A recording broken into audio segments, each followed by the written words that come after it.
이 개송 부분은 이제 12가지 재난에 대해서 관세음보살님의 구원 능력을 이제 구체적으로 설명해 주시는 부분이라고 보시면 이제 될 것 같습니다. 자, 그러면 다 같이 한번 두 줄 읽어보도록 하겠습니다. 시작. 혹 어쩌다가 국법에 걸려들어서 사형을 집행하여 죽게 되어도 관세음보살을 생각하는 거룩한 힘으로 칼날이 조각조각 부서지리라. 혹 옥중에 갇히어서 큰 칼을 쓰고 손과 발에 쇠고랑과 족쇄를 채웠더라도 관세음보살을 생각하는 거룩한 힘으로 저절로 시원하게 벗어나리라. 여기까지 보면 이제 국법에 걸려서 사형을 집행하여 죽게 된다. 이 원문에서는 왕의 난이라고 이렇게 나오거든요. 이렇게 왕으로부터 이제 벌을 받는 고난을 만났을 때라고 이렇게 나와요. 우리가 이렇게 사극 같은 데 보면 왕명을 어기면 어떻게 됩니까? 대역죄잖아요. 대역죄. 제일 무서운 죄잖아요. 우리 저집에서는 괘씸죄가 제일 무서운데 찢기면 끝나잖아요. 뭐든지 사회생활 할 때는. 그렇죠. 직장생활에도 마찬가지죠. 직장생활 안 해보셨어요? 직장생활 안 해보셨구나. 집에 있는 것도 다 직장생활입니다. 가정주부도 직장이에요.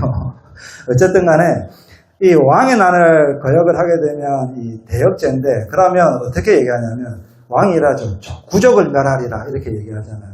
나 혼자 죽이는 것도 아니고 우리 가족을 죽이는 것도 아니고 구족을 멸한다고 얘기를 하잖아요. 참 이게 무서운 얘기죠. 또 우리가 역사적으로 이제 폭군을 이렇게 만나게 되면 어떻게 해요? 신하들도 힘들고 백성들도 힘든 삶을 살아가게 되잖아요. 이런 왕의 날을 만나더라도 관세음보살을 생각하는 이 거룩한 힘으로 바로 이 연피관음욕으로 그러한 고난에서 벗어난다는 이런 이야기를 하고 있는 거거든요. 옛날에 이제 중국에 보면 제 나라를 이제 건국한 사람이 이제 소도성이라는 사람이 있었어요. 시호는 이제 고황제입니다. 고황제.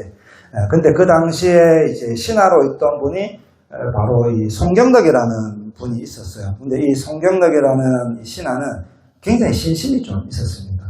굉장히 신심이 있어가지고 집에 관세음보살상을 다 모시고 있었어요. 우리 불자님들이 많이 물어보는 얘기 중에 하나가 집에 스님 불상 모셔도 됩니까? 안 됩니까? 이런 얘기 많이 물어보시거든요. 집에서 기도해도 돼요? 안 돼요? 뭐 신중기도 하면 안 된다 하던데 뭐 이상한 얘기 많이 물어보세요. 근데 이 송경덕이라는 이 불자님은 이렇게 굉장히 신심이 있으셔가지고 관세음보살상을 직접 다 모시고 이렇게 매일매일 관세음보살 기도를 했다 합니다. 집에 불상 모시고 기도하면 좋을까요? 안 좋을까요? 당연히 이제 좋은 얘기죠. 근데 이 송경덕이 열심히 기도를 하는데도 불구하고 우리가 왕이 이뻐하면 다른 신하들은 어때요? 좀 생활하잖아요. 그래서 이제 모함을 하기 시작을 한 거예요. 없던 말도 이제 만들어가지고 이 대역죄인으로 이제 만들게 된 거예요. 왕의 입장에서는 어때요? 이 송경덕이라는 사람이 이쁜데 옆에서 신하가 임금님, 이 송경덕이라는 사람이 용모를 꾸미고 있습니다. 이러면 왕이 영화에서 보면 탁 돌잖아요. 그렇잖아요.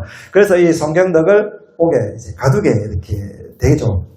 그래서 이 송경덕은 어떤 마음이 생겼냐면, 내가 집에서 관세음보살님도 모시고 열심히 관세음보살 기도를 하는데 관세음보살님도 참 무심하시다. 어떻게 나를 대역죄인으로 만들어가지고 옥에 이렇게 가둘 수가 있느냐라는 이런 분한, 원망의 마음이 이렇게 일어나게 되었어요.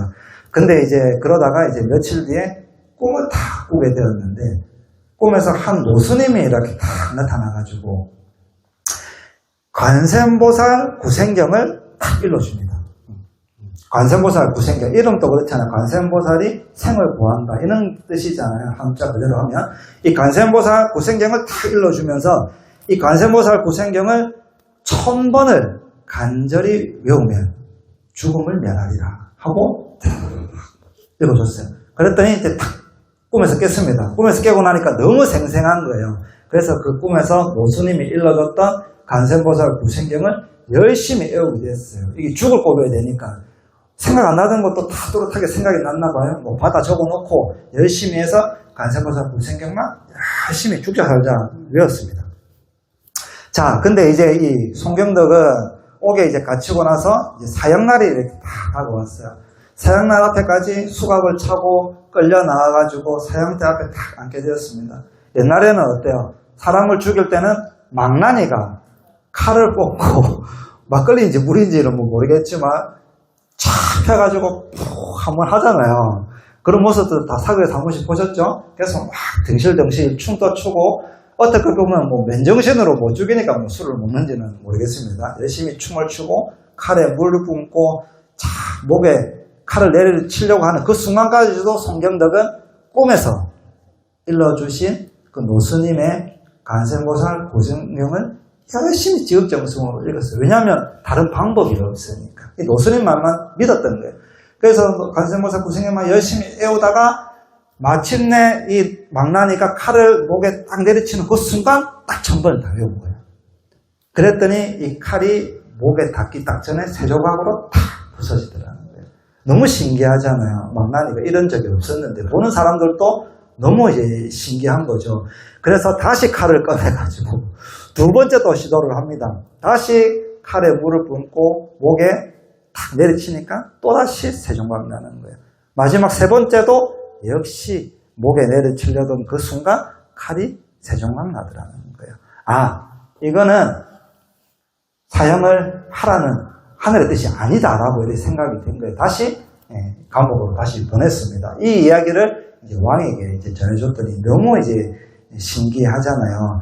그래서 이 왕이 이 경전이 이름이 너무 신기하다. 도대체 무슨 일이 있었냐 물어보니까 사실은 이 꿈에서 어떤 노수님이 나타나가지고 나에게 관세음보살 구생경을 읽어줬는데 이것을 열심히 일심으로 1000번만 배우면 죽음을 면할 수 있다고 해서 제가 열심히 배웠더니 이렇게 신비한 일이 일어났습니다. 라고 이렇게 얘기를 하는 거예요. 그랬더니 이 고황제가 이 경전이 너무 신통한 힘이 있다고 해서 자신의 이름을 따서 고황경이라고 이렇게 부르게 이제 되었거든요. 그래서 이 송경록은 이제 풀을 내놨습니다. 그랬더니 집에는 관세음보살님이 모셔져 있죠. 그래서 관세음보살님 앞에 가가지고 열심히 다 합장을 하니까 관세음보살님 얼굴을 갖고 보니까 목에 칼자국이 세 자국 딱 나있더라는 거예요. 그래서 이 관세음보살님이 꿈에 노스림으로 화연에서 나타나가지고 그 관세음보살 구생경을 일러주고 그 망나니가 자신의 목을 치려고 하는 그 순간 관세음보살님이 그 업을 대신 이제 받게 되었던 이야기가 이렇게 전해지고 있어요. 얼마 전에 이제 해인사, 며칠 전입니다. 해인사에 이제 삼성그룹 이재용 회장님 다녀가셨거든요. 이 삼성그룹 이재용 회장님 다녀가시고 홍나희 여사님하고 동생 그 삼성물산 누구죠? 이서연 보살님 이렇게 세 분이서 해인사를 한번 다녀가서 주의신과도 차담도 하고 이제 해인사 방향스님도 이렇게 친견한 적이 있었거든요. 뭐 없는 사람 얘기해도 되겠죠. 뭐 욕하는 거 아니니까. 근데 이게 저도 처음 봤잖아요. 근데 키가 굉장히 크시더라고요. 난 그래 인물 좋은지 몰랐네요. 아니 돈도 많은데 그 인물까지도 좋고 똑똑하고 진짜 뭐 가질 거 다 가지는 사람 아니겠어요. 또 성품이 또 좋아요. 이게 돈이 많다 성품이 인성이 안 좋은 게 아니라 굉장히 점잖으시고 인물도 좋고 성품도 다 좋으시더라고요. 세 분 오셨던 세 분 다. 그래가지고 제가 이 얘기를 왜 하냐면 이래저런 이야기를 하다가 이제 방향스님 앞에서 이제 친견을 하고 이제 방향스님 이제 호를 또 이렇게 글을 직접 적어서 주시더라고요. 그러면서 하는 이제 말씀이 있어서 그래요. 무슨 말씀을 하셨냐면 아무리 어려운 일이 있고 내가 힘든 일이 있고 하는 일이 안 풀려도 관세음보살 법문품하고 고안경만 매일 독송을 하면 안 되는 일이 없다. 모든 일이 다 풀린다. 그거는 본인이 증명을 한다는 거예요. 세상 일이 근데 딱 조건을 하나 딱 내것이더라고요. 무슨 조건을 딱 내거냐면 새벽 3시에 해보라는 거예요. 하는 건 좋은데 새벽 3시에 꼭 여기 딱 조건을 다시더라고요. 새벽 3시에 일어나가지고 보문품하고 고안경을 독송을 하면 세상에 안 될 일이 없다. 열심히 할 수 있겠냐고 이재용 회장님한테 물으니까 이재용이 대답을 안 하시더라고요. 어쨌든 새벽 3시, 왜 3시냐 그러니까 인시잖아요. 인시는 이제 세상 만물이 소생하는 시간이거든요. 그때 그 기운을 받아서 이렇게 고환경이라는 경전은 또 참 짧지만 굉장히 좋은 경전이거든요. 그 고환경과 보문품을 여러분들도 3시에 일어나가지고 한번 해보세요. 해보시면 사실 그 얘기 듣고 저도 못했거든요. 3시에 씻고 본당 올라가야 되니까 그걸 잊고 있어요. 근데 한번 해볼 생각입니다. 한번 언젠가 우리도 한번 입제해가 한 100일이라도 한번 다 같이 한번 정말 한번 되냐 안 되냐 막 이런 시험 삼아서 해보는 게 아니라 이 믿음으로써 한번 이렇게 해보는 것도 좀 필요하지 않을까 그런 좀 생각도 드네요. 자, 그 다음 주 이제 848페이지 맨 끝에 보면 다 같이 또 한번 읽어보겠습니다. 시작. 혹 저주하며 독한 약으로 나의 몸을 해치려 하는 자가 있어도 관세음보살을 생각하는 거룩한 힘으로 도리어 그 사람에게 돌아가리라. 여기까지 보면 요즘에는 남을 이제 저주하는 주문을 외우거나 또 주술을 외우는 경우는 잘 없지만 옛날에는 어때요? 사람 얼굴 막 그려가지고 벽에 붙여가지고 활 쏘고 뭐 그런 것도 있었잖아요. 그리고 저 드라마에서 보면 어때요? 이게 지프로 호수아비 같은 인형을 만들어가지고 송곳으로 막 찌르는 이런 얘기도 또 나오잖아요. 막 주술적인 일들을 하는 거잖아요. 그런 행위들을 하더라도 나는 우리들은 관세음보살을 지극정성으로 영하면 그런 해를 입지 않는다는 이제 그런 이야기거든요. 누가 나를 이제 저주하고 있다 생각하면 좀 섭섭해요. 그렇죠? 무섭잖아요. 누군가 나를 저주를 하고 살고 있다 생각을 하면. 그러니까 우리가 살면서 우리가 은인을 막 만드는 것도 중요하지만은 원수와 만드는 게 사실 가장 좀 중요한 일이라고도 볼 수가 있어요. 부처님 당시에 안한존자라는 분이 계셨거든요. 안한다. 이제 부처님의 설법을 가장 많이 들었다고 해서 다문제일이다라고 이렇게 얘기를 하시는 분이세요. 이 안한존자가 인물이 좀 좋았거든요. 그러니까 너무 잘생겨가지고 조금 이렇게 스캔들이 좀 많았어요. 본의 아니게. 본인은 뭐 그런 마음이 없었겠지만 주변 여인들의 마음을 좀 많이 흔들어 놨던 인물 중에 한 분입니다. 이 안한존자가 어느 날 이렇게 길을 가다가 이 우물가에 이렇게 도착을 하고 이제 목이 말라가지고 거기에 있는 이제 여인네에게 물 한 바가지만 좀 얻어 마실 수 있겠습니까? 라고 이렇게 물어요. 그랬더니 이 여인은 굉장히 천한 계급에 있는 수도라족에 있는 이렇게 마등가라고 하는 여인이었거든요. 그랬더니 이제 이분은 이 위에 계급이 높은 사람들하고는 마주칠 수가 없고 이렇게 똑바로 이렇게 쳐다볼 수도 없는 그런 신분제도에 있었던 사람이에요. 그래서 이렇게 살짝 우리가 발만 딱 봐도 이 사람 복장이 보이잖아요. 그랬더니 출가 수행자였던 거예요. 그래서 저같이 천한 사람이 어떻게 당신같이 귀한 분을 공양을 올릴 수가 있겠습니까? 그렇게 딱 하면서 살짝 봤어요. 위로 이렇게 어떻게 이렇게 제가 물을 한 잔 올릴 수 있겠습니까? 라고 살짝 보니까 살짝 봤는데도 좀 잘생긴 거예요. 일단 예나지나 인물이 좀 좋아야 돼요. 그렇잖아요. 우리가 인물이 좀 어디 가도 떡이라도 하나 더 얻어먹잖아요. 그랬더니 얼굴까지 잘생기니까 이제 뿅 간 거예요. 뿅 가가지고 이 안한존자 이렇게 얘기를 합니다. 사람의 기하고 천하고는 신분에 있지 않습니다. 사람의 기하고 천하고는 그 사람의 말과 행동에 따라 정해집니다. 라고 하니까 얼굴도 잘생겼죠. 말도 이쁘게 하니까 뿅 간 거예요. 그래서 이제 안한존자에게 물을 한 잔 탁 올렸더니 안한존자가 너무 시원한 이렇게 청량함을 느꼈죠. 그래서 다시 또 갈 길을 이제 또 갔습니다. 근데 이 마등가라는 여인은 밤에 이제 잠을 못 자기 시작을 하는 거예요. 나에게도 이런 해뜰 날이 오는구나. 너무 잘생긴 이 수행자가 와서 말까지 이렇게 이쁘고 나에게 또 삶의 희망을 주는 거예요.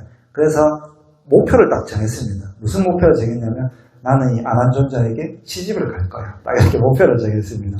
그래서 이제 어머니는 누구냐면 그 당시에 유명한 주술가였어요. 주문을 외워서 사람의 마음을 움직이게 하는 주술가였었거든요. 그래서 엄마에게 딱 얘기를 해요. 엄마, 나 오늘 낮에 이런저런 일이 있었는데 내가 오늘 그 안한존자라고 하는 그 수행자에게 시집가려고 마음을 먹었어. 그러니까 야, 니 무슨 소리냐, 큰일 난다. 스님들은 결혼을 못하게 돼 있다. 무슨 소리냐, 그러니까 안 된다. 나 결혼 못하면 칵 죽어버릴 거야. 이런 거야. 엄마 입장에서 어때요? 이 사랑하는 딸이, 하나밖에 없는 딸이 목숨을 끊는다는데 그거를 가만 지켜보고 있을 엄마가 있습니까? 아무도 없죠. 그래서 수리수리 마수리 이제 주문을 걸기 시작을 했습니다. 그래서 이 안한존자를 유혹하는 주술을 부려가지고 그 안한존자가 탁 주술에 깨이게 돼요. 그래서 그 안한존자의 발이 그 마등가의 집으로 이렇게 향하게 되었죠. 그러면서 이 마등가와 이 안한존자가 같이 한 방에 있게 되고 이제 옷을 이제 벗기 시작을 하는 거야. 재미없어요? 그러면서 이제 근데 그 찰나에 이제 부처님께서 신통력을 다 부려가지고 그 찰나에 안한존자가 이러한 위험이 처해 있구나 하면서 신통력을 부려가지고 그 주수에서 다 풀려나도록 하는 이제 그런 이제 일화들도 전해지고 있어요. 그랬더니 이런 주술적인 이야기들은 우리나라에만 있는 게 아니라 옛날부터 이러한 사람의 마음을 움직여서 이렇게 원한을 갚는 그런 일들도 아마 종종 있었던 것 같습니다. 이런 재난이 있더라도 우리들은 간센보살만 열심히 일념으로 부르면 그러한 거룩한 힘으로 그러한 해가 나에게 오는 것이 아니라 오히려 상대방에게 돌아가는 그런 일들이 이제 벌어지게 되는 것이죠. 간센보살 특히 기도를 많이 하다 보면 우리가 알게 모르게 많은 가피를 받게 되고 아마 주변 분들 얘기를 들어보면 수많은 가피 이야기들을 아마 들어보실 수가 있을 거예요. 그리고 이제 부처님 당시에 우리가 부처님 당시 최초 사원은 혹시 기억하세요? 중림전사 이 빈비사라왕이 기증을 했던 이 중림전사가 우리 불교의 최초의 이제 사원이거든요. 부처님께서 중림정사에 계실 때요. 이 바라문이 이제 찾아와서 부처님께 막 따집니다. 당신 때문에, 부처님이라고 하네요. 종교가 또 다르니까. 당신 때문에 내 동생이 출가를 하게 되어가지고 당신이 강요를 했기 때문에 집안이 풍비박산이 났다 하면서 부처님께 온갖 욕설과 비방을 하기 시작을 한 거야. 우리 사람이 이제 우리 전문 용어 있잖아요. 꼭지 돈다. 그래가지고 살짝 이렇게 된 거예요. 그래가지고 막 쏟아붓기 시작했어요. 근데 사람이 그거를 욕을 하더라도 계속 할 수가 있습니까? 계속 못해요. 한 10분, 20분 하다 보면 본인들이 지칩니다. 알아서 제풀에 꺾이게 되어 있어요. 그리고 싸움도 배가 불러야 싸웁니다. 배고프면 싸우면 안 돼요. 그거 희한하거든요. 우리 어머니도 그랬어요. 우리 삼촌하고 외삼촌하고 싸우면 열이 받아가 막 싸우잖아. 그럼 우리 국수 한 그릇 끓여 먹고 다시 싸우자. 국수 한 그릇 먹고 나면 배가 부르거든요. 그럼 안 싸우는 거예요. 그러니까 배가 불러야 돼요. 배가 고프면 신경질 나잖아요. 배가 고프면. 그래서 어른 스님들도 밥때를 잘 지켜줘야 돼요. 밥 시간이 딱 늦잖아요. 짜증이 내기 시작을 하세요. 어른 스님한테 예쁨 받으려면 밥 시간을 잘 지켜주는 게 굉장히 예쁨을 받는 거거든요. 어쨌든 간에 이렇게 부처님께 욕설과 비방을 하다가 시간이 지나니까 이제 제풀에 꺾여가지고 목소리도 좀 작아지기 시작을 했죠. 그래서 이제 부처님이 그때를 이제 기다렸습니다. 그래서 이제 바라문께 이렇게 물어요. 바라문이요. 그대 집에는 혹시 간혹 손님이 오십니까? 라고 물어요. 그렇죠. 저희 집에도 손님이 오죠. 그렇다면 그 손님에게 차나 음식을 대접하십니까? 라고 물어요. 예, 맞습니다. 손님이 오면 저도 차와 음식을 대접하죠. 근데 만약 손님이 그 차와 음식을 받지 않으면 그 차와 음식은 누구의 것입니까? 라고 물어요. 그거야 당연히 내 거지요. 이렇게 얘기를 해요. 야, 바라문이야. 그와 같습니다. 당신은 오늘 나에게 온갖 욕설과 비방을 하였지만 저는 그것을 받지 않았습니다. 그것은 이제 누구에게 돌아갑니까? 라고 이렇게 했던 유명한 일화가 있어요. 그랬더니 이제 바라문이 입이 꼭 이제 들어가게 이제 되었던 그런 일들이 있거든요. 근데 우리가 이 싸움이라는 것도 그렇잖아요. 한쪽만 이렇게 열이 나갖고는 싸움이 되지 않거든요. 손뼉도 마주쳐야지 이제 소리가 나는 거잖아요. 한쪽이 양보를 하게 되면 사실 싸울 일은 없거든요.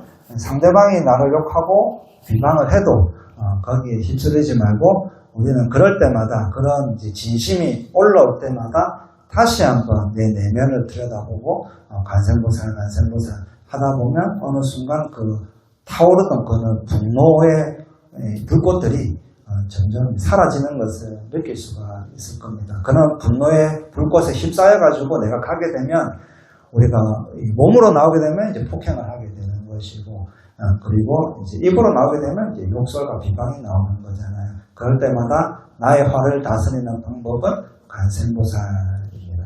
관세음보살 하다 보면 그런 이렇게 나쁜 기운들이라든지 분노의 불꽃들이 점점 흩어지는 것을 이제 볼 수가 있을 거예요. 자, 그 다음에 849페이지 이번에는 한번 여기까지만 보도록 하겠습니다. 자, 같이 읽어볼게요. 시작.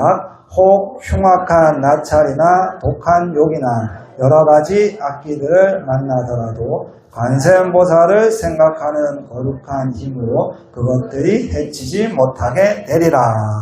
이 나찰이라는 것은 이제 사람을 잡아먹는 악귀였지만 나중에는 이제 불교의 기회를 해서 이제 호복, 이제 신이 이제 되었던 거죠.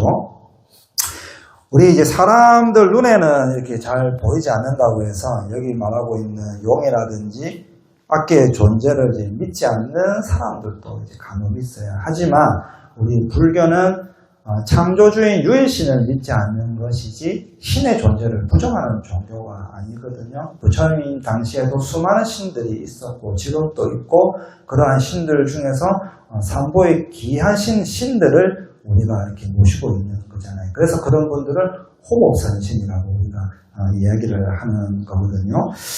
이 조선 말기에 이제 효성스님이라는 분이 계셨어요. 실제로 이제 있었던 분인데 이제 이분은 이제 13살 때 어린 나이에 이제 동진의 나이로 쌍계사, 우리 하동에 있는 쌍계사 아시죠? 그 쌍계사로 이렇게 출가를 한 스님입니다.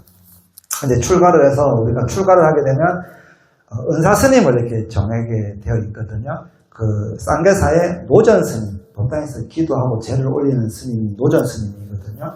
그 노전 스님에게 귀의를 하고 또 스님의 상자가 이렇게 되었어요. 근데 이제 그 시절은 이제 전기가 없는 시절이잖아요. 그래서 그 호롱불에 이제 기름을 넣고 이제 불을 붙여가지고 법당을 밝히던 이제 그런 시절이었어요. 그래서 이제 법당 관리하는 사람이 뭘 해야 되냐면 늘 밤에 기름을 채워 넣는 이제 역할을 이제 해야 돼요. 근데 이제 어느 해부터인가 자꾸 이 기름이 조금씩 없어지는 거예요. 그래서 이거 누가 훔쳐 가는구나 라고 생각을 했어요. 그래서 기름을 딱 채워놓고 딱 내만 알 수 있는 표시를 딱 해둡니다. 다음날 딱 되니까 또 기름이 싹 줄어져 있어요. 이 분명히 누가 훔쳐간다 생각하고 이 효성스님하고 이 은사스님이 노전스님이 법당 밑에 탁 숨어요. 탁자에 숨어가 이 천으로 탁 가려 있으니까 우리는 상대방을 볼 수 있게끔 탁 표시를 해놨는데 들어온 사람은 그 밑에 숨은 게 안 보이는 거예요. 그래서 이제 밤을 새고 이렇게 탁 지켜보려고 하고 있는데 스님은, 효성스님은 어리잖아요. 13살이잖아요. 그래, 깜빡이를 졸았어요. 깜빡 졸았는데 이제 12시쯤 자정이 넘어가니까 갑자기 고함 소리가 팍 나면서 누구냐? 하는 거예요. 그랬더니 이제 은사스님이, 이 노전스님이 누군가 탁 들어오니까 훔쳐가는 걸 본 거예요. 그래서 고함 소리에 이 효성스님이 이제 깬 거죠. 깨가 이제 누군가 이렇게 딱 보니까 키가 한 9척인 거, 9척쯤 되는 장신이 나타나가지고 검은색 옷인지 검은색 털인지도 구별이 안 돼. 너무 어두우니까. 9척이라면 어때요? 지금은 우리가 한 척하면 한 30.3cm 정도라고 보거든요. 지금 시대는. 물론 시대 때마다 이 척에 대한 기준이 좀 다르더라고요. 우리 삼국지에 나오는 관우 장군 있잖아요. 관우가 9척 장신이라고 우리가 흔히들 얘기를 하잖아요. 2m가 넘는 거예요. 체형만이 딱 이렇게 들어와 있다 생각해 보세요. 굉장히 큰 덩치잖아요. 그러니까 얼굴도 까만색을 하고 있고 옷도 까만색인지 털이 난 건지 구분이 안 되는 이상한 괴물이 앞에 딱 서 있는 거예요. 그래서 당신은 누구요? 사람이요? 짐승이요? 이렇게 물었어요. 그랬더니 이 괴물이 나는 사람도 아니고 짐승도 아니고 목신입니다. 이렇게 얘기를 해요. 근데 왜 도대체 매일 밤 법당에 찾아와서 기름을 훔쳐갑니까? 부처님 전에 올린 이 호롱불에 있는 기름을 훔쳐가면 얼마나 큰 죄인지 모르시오? 이렇게 물어요. 아, 스님, 저도 압니다. 알지만 사실 저에게도 다 사정이 있습니다. 사정 없는 사람이 어디 있어요? 사정이 있습니다. 그래요. 그 사정이 도대체 뭡니까? 이렇게 물어요. 그랬더니 사실 나는 저 밑에 마을에 있는 이판서댁에 있는 은행나무입니다. 이렇게 얘기를 해요. 은행나무에 있는 신인 거예요. 근데 이판서댁에 있는 뭐죠? 그 밑에 일하는 사람, 하인들이 자꾸 나는 이제 나이가 들어가지고 우리가 나무 뿌리가 밑에 이제 들어가 있는데 나이가 들고 올라오면 이게 뿌리가 올라와요. 그래서 이 뿌리가 이제 나도 나이가 들고 하다 보니까 이 뿌리가 내 발등이 이제 땅 위로 나오다 보니까 그 이파서떡의 하인이 자꾸 내 발등에다가 장작을 올려놓고 장작을 팬다는 거예요. 자꾸 도끼질을 하니까 내 발이 상할 날이 없습니다. 근데 이 매일 있는 이 내 마음과 이 내 육신의 상처는 부처님 전에 올린 그 기름을 바르면 나을 수가 있습니다. 그 기름이 있어야만 제가 이 상처를 면할 수가 있습니다라는 거예요. 근데 이 하인들이 매일같이 내 발등에 장작을 패니까 저는 매일같이 이 상처를 치유하기 위해서 매일 밤 이 기름을 가져가서 바릅니다. 그래서 이렇게 있는 사정이 있으니까 좀 이해 좀 해주세요. 이렇게 얘기가 된 거예요. 근데 이제 노전 스님이 물어요. 당신은 신이잖아요. 목신인데 힘이 센데 우리보다 사람보다 힘이 센데 왜 보복을 하지 않습니까? 라고 물어요. 맞습니다. 나는 당신들보다 힘이 셉니다. 근데 저 이판서 댁에 이판서라고 하는 주인이 양반이 매일 아침에 일어나가지고 세수를 하고 정자를 해가지고 반듯하게 앉아가 꼭 하는 하나가 있다는 거예요. 그게 뭡니까? 그러니까 신묘장구 대단하니를 꼭 하루에 한 번만 읽습니다. 이라는 거예요. 그 신묘장구 대단하니를 읽는 그 힘 때문에 제가 힘을 쓸 수가 없다. 이거 얘기를 해요. 근데 그 이판사가 나이가 좀 많습니다. 살려면 얼마나 살 수가 있겠습니까? 나이가 많으니까 이 판사가 살 날이 얼마 남지 않았습니다. 제가 그날만 손꼽아 기다리고 있습니다라는 거예요. 이 판사가 죽고 나면 내가 그 하인을 가만히 놔두지 않을 겁니다. 라고 이렇게 얘기를 합니다. 자, 그럼 노전 스님이 이래요. 보복을 할 생각은 하지 마세요. 제가 날이 밝으면 즉시 이 판사 댁에 날아가서 다시는 그런 짓을 못하도록 하겠습니다. 라고 했습니다. 날이 밝자마자 이 노전 스님이 이 판사 댁에 가가지고 모든 사람을 이제 모아놓고 이런 자초지심을 이야기하고 나서 다시는 그 발등 위에서 장작을 못 패도록 이렇게 얘기를 했어요. 그리고 나서는 울타리를 쳐가지고 누구도 그 은행나무 안으로는 들어오지 못하도록 하고 그 목신을 위해 가지고 제사상을 다 봐가지고 또 공양을 올리면서 마음을 이제 위로를 했던 그런 일들이 이제 쌍계사에서 전해지고 있는 일하거든요. 그 이후부터는 법당에 기름이 없어지는 일은 없었겠죠. 우리가 관세음보살을 염하는 힘, 바로 이 연피관음력과 우리 신묘장구 대다라니의 힘은 다르지가 않죠. 이 뜻도 잘 모르고 단지 딱 한 번 아침에 일어나면 신묘장구 대다라니를 읽었던 그 힘으로도 이 목신이 함부로 할 수가 없었던 거예요. 그래서 우리는 그러한 믿음을 가지고 늘 가슴 속에 관세보살님을 담고 입으로는 관세보살을 염하고 그리고 머릿속으로는 늘 관세보살님을 생각하고 그 관세보살을 또 부르는 그 목소리를 내가 이렇게 직접 내 귀로 듣는다면 여러분들이 오늘 아마 정근할 때도 관세보살 내가 부르는 관세보살에만 집중을 하면 옆에서 부르는 관세보살 잘 안 들립니다. 그게 일념이거든요.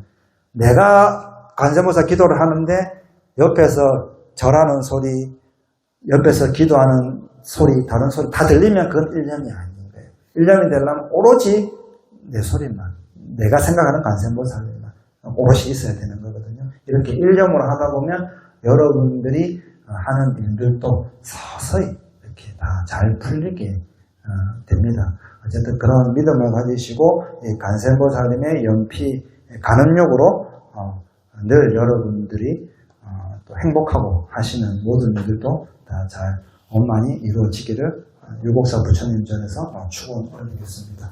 오늘 그 배에 동참해 주셔서 감사합니다. 네, 성불하십시오. 감사합니다.